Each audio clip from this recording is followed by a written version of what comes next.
Hi there, I'm Shawna Robins, founder and CEO of Third Spark, and today I have the pleasure of doing an Authority Magazine interview with Rob Swymer, and we're going to be talking about how to build stress resilience with a positive mindset. So Rob is a seasoned sales executive with over 4 decades who embodies the servant leadership mindset. During his 4-decade career in sales and sales leadership, he led his team with empathy and applied the lessons he learned from his best-selling book, Surrender to Your Adversity, which shows others how to build resilience and thrive, not only in business, but also in their personal lives as well. Hi, Rob. Thanks for joining me. Thanks so much for having me. I really appreciate it. It's good to see So, you. thank you. So let's talk about what brought you into this field of stress resilience and how to cultivate a positive mindset.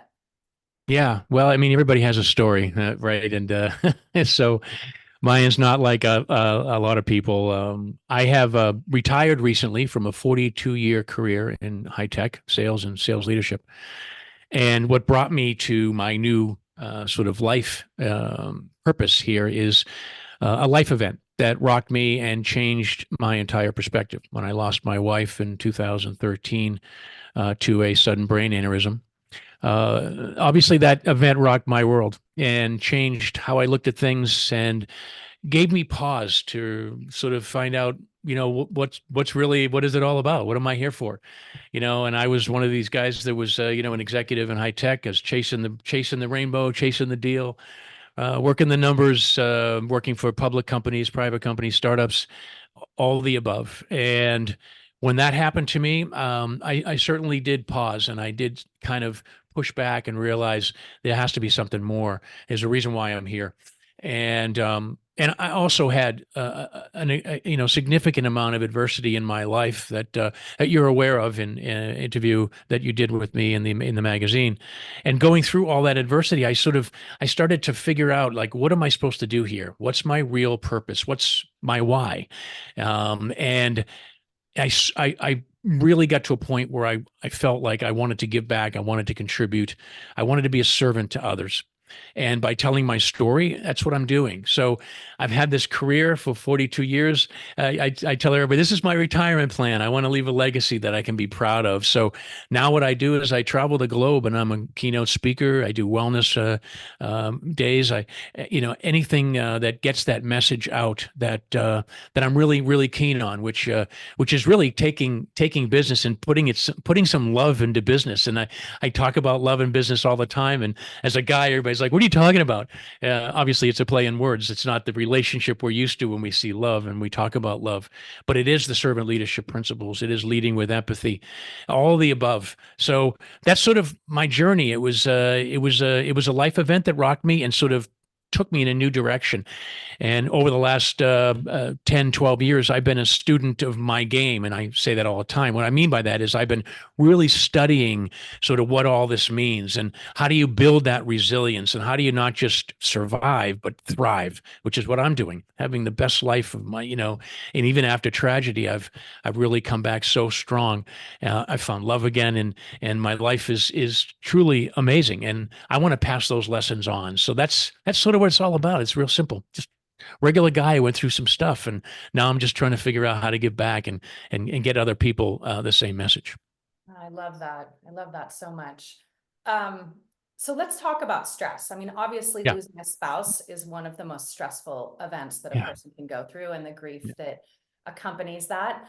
So let's talk about your definition of stress and the concept that stress and anxiety and overwhelm are all the same things, but you think that they're different nuances to them. Can we talk a little bit about that and how that affects a resilient mindset?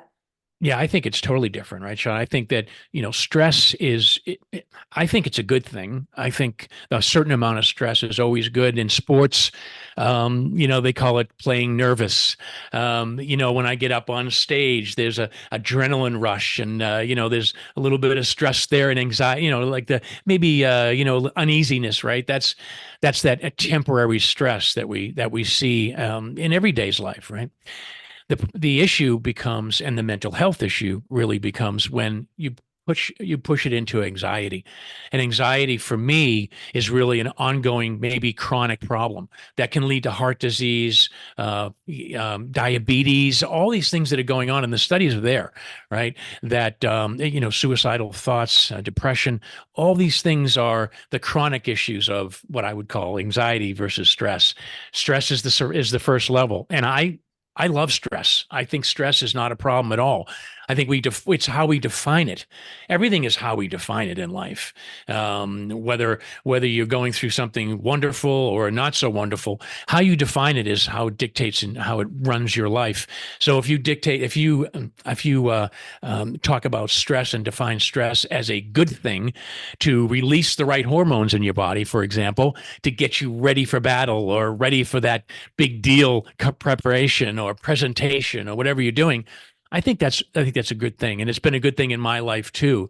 I love playing nervous; it gets me ready, and then I'm ready to give back and really be fired up to do the right thing for people that are listening to me or working with me or for me. So in my family, we have this thing where we call it nervous sighted, right? When Yeah, you're nervous and excited at the same yeah, time, because the body feels your nerves the same way it feels excited. My daughter wants to be an actress. She's little and she yeah, wants to be an actress. So whenever she gets on stage, she says, "Mommy, I'm so nervous sighted." And I love that she's been able to adopt this mindset at such a young age. Because I yes, thought, oh my God, that would have saved me years of anxiety if I had just been able to A, recognize what was going on in my body, B, name it, and C, make friends with it, right? And recognize that whether I'm excited or nervous, it all feels dissimilar in my system, the heart pounding, the yeah, sweating, the yeah, whatever, right? Instead of being yeah, uncomfortable with it. So exactly. I like that you touch on the fact that we have this physical response to stress, but if you can, the whole, name it, you can tame it. But if you can put a mindset around it and see the stress as something that's serving you and see it as a short-term stressor, that's going to go a long way at stopping you from rolling down into anxiety and overwhelm. Absolutely. So I want to double click on this because I have a mission now to really bring what I call physical intelligence into the business world. And let me talk about that for a second, if I could. Now, when I was over in Europe for the couple of years that I was there running that country for a public company out of California, I got certified in what they call physical intelligence. I met the author. I met the people behind this whole movement. There's not many people coaching with it in the U.S. yet, but I'm bringing it to the keynote stage. So here's what it means. It means really unlocking and embracing and controlling the chemicals and hormones that are running through our body. There's about 400 chemicals and hormones and neuroreceptors that are running through our body all the time. So what I'm bringing to the business world is the ability to harness that and unleash those chemicals in a positive way when you need them. So the success hormones of serotonin, oxytocin, testosterone, and dopamine, those combine, those four, if you can figure out if you can learn a body movement or a breathing exercise that releases those hormones and chemicals in your body, you're so much more effective as a leader. You're effective as a team member. You're effective as a father, as a brother, as a sister, as a mother, as a child, all these things. I'm bringing it to the kids as well. And I'm activating those bodies when I'm on stage. I'm very physical as a speaker because it's important. The body is the window of action, right? It's the window of the state that we're in. Just like the eyes are the window of the soul, I think the body is the window of the state that we're in. So I'm all about being in that peak state. So I've doubled down on what they call physical intelligence, and I'm certified in that. So now my talks are all about that, about activating. So when I talk about the heart of success, right? Why love in business is a competitive advantage. I want to activate the audience with this physical intelligence that I've learned, and the neuroscience is there. For decades, we have numbers that are just staggering. I lived them when I went to London and had to lead the entire country through COVID over Zoom, not even meeting one person that worked for me. So how did I do that? I used that physical intelligence. I used my physiology. I was releasing the hormones in their bodies without them even knowing, by the words I used, by the actions that I took, and by the physiology that I brought to every meeting even over video. So now I want to bring this to the business world. So that's my mission. I'm like so passionate about it, as you can tell. And I'm trying to bring this to leaders so they understand that everything they do activates the people around them. And we have the ability to actually really impact people's lives, not only in the office, but in their personal life. And that's sort of my mission. As a leader, I always wanted to lead the entire person. I wanted to make sure that I was leading that person on a personal perspective and a professional as well. How are they doing? What is their life dream? What is their destiny? And why can't I be involved in that as a leader? I mean, it's a beautiful thing to be able to do that for somebody. So that's my new kind of I've been studying this for over a decade, and there are so many cool studies, Sean. You're not going to believe some of these numbers. I mean, and by doing this, you're building a strong culture. You're building a high trust culture. Your employees are 50% more engaged. They have less sick days. And they did a study of 1,000 companies. And the companies that were highly engaged with a trust culture were 22% more profitable. This stuff works. So now what I want to do is bring it to the world and say, this is stuff you need to know. And you need to know as leaders and as team members, how does your body unleash that power and all that technology that's there? Why not use it to your advantage? So that's what I'm doing now. And it's awesome. I'm having a blast. All right, so can you give us an idea, an example of what this physical movement might be like, or the breath work might be like, Yeah, short of us absolutely. standing up and do it? Tell me if you can just give me some tips. I would love to know. Yeah. All right. So if you could stand up if you want, but you can also do it sitting down. So Okay. I call this the Kate Winslet, right? That's what we call it in the Physical Intelligence Institute. Are we So going to Titanic each other? yeah, exactly. We're going to Titanic together virtually. I don't know if it's okay. You're okay with this? Yeah, let's Um, try. so when I speak, always guys in the room, like, everybody raise your hand. I know you've seen Titanic. Don't, you can't really, say you have. Everybody's seen it, right?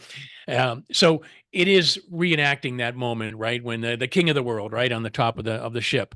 So what we're going to do is we're going to release oxytocin right now. And by the way, it takes a matter of seconds and you'll feel your state change. Basically, what you're going to do is you're going to open up your chest and you're going to put your arms out and your head up to the sky, and you're gonna imagine there's a string here on your chest just pushing you out, and you're gonna close your eyes and you're gonna take a couple of deep breaths. Real simple. One more.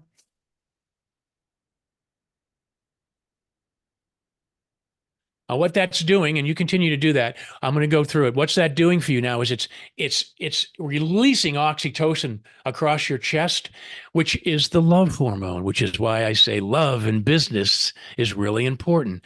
But here's the deal, Shawna. It's also the collaborative, the Mhm. trust, being part of something bigger than yourself, a common mission, a common vision.